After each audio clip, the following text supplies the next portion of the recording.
उमेदवारी अर्ज दाखल करण्याचा आजचा अखेरचा दिवस आणि याच शेवटच्या दिवशी छत्रपती संभाजीनगरमध्ये भाजप कार्यकर्त्यांमध्ये चांगलेच नाराजी नाट्य रंगलं होतं।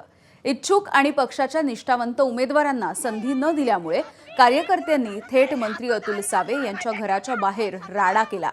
बाहेरच्या लोकांना संधी दिली आणि आमच्यासारख्या निष्ठावंतांचं तिकीट कापलं असं म्हणत कार्यकर्त्यांनी पक्षावरच जोरदार हल्लाबोल केलाय। यावेळेला काही महिलांनी गोंधळ देखील घातलाय। एका महिलेला यावेळेला भोवळ देखील आली, तर एका महिलेनं पेट्रोल देखील या ठिकाणी आणलेलं होतं। मात्र पोलिसांनी वेळेत ताब्यात घेतलं, त्यामुळे पुढचा अनर्थ टळलाय। एकीकडे हा सगळा राडा सुरू असताना दुसरीकडे मंत्री अतुल सावेंनी मात्र काढता पाय घेतला। मंत्री अतुल सावे हे दुसऱ्या मार्गाने आपल्या कामासाठी निघून गेले असं ही चित्र या ठिकाणी बघायला मिळालं।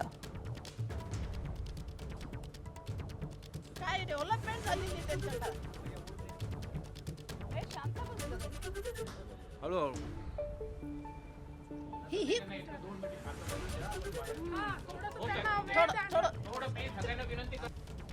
नाही, अपेक्षा नव्हती मला। आता मागच्या वेळी डावलला मी, काहीच नाही, घरात बसली, शांत बसली, प्रचार केला, ते शीट पडलं आपलं, ते शीट गेलं आपलं, शोर शीट गेलं।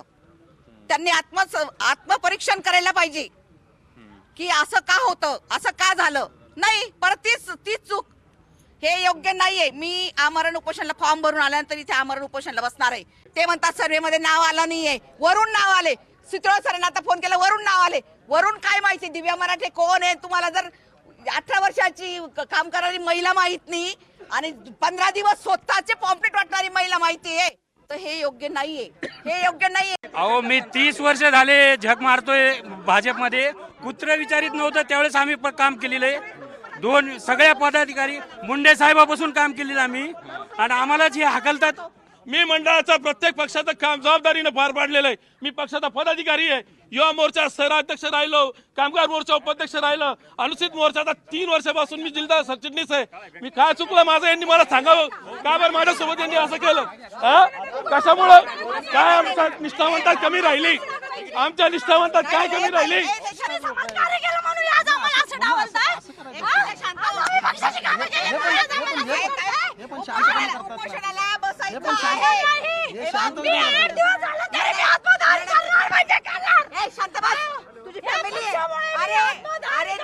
आमच्या 3 पिढ्या पक्षासाठी सर आम्ही काम करायला आलो, ते पण एकनिष्ठपणे। आणि त्याचा आम्हाला असा जर हे भेटत असेल, आम्हाला अन्याय होत असेल, तर सर मला सांगा, मग माझी भूमिका चुकती का बरोबर आहे? साहेब, मला साहेबांनी न्याय द्यावा ही माझी नम्र विनंती साहेबांना, पक्षाला माझ्या।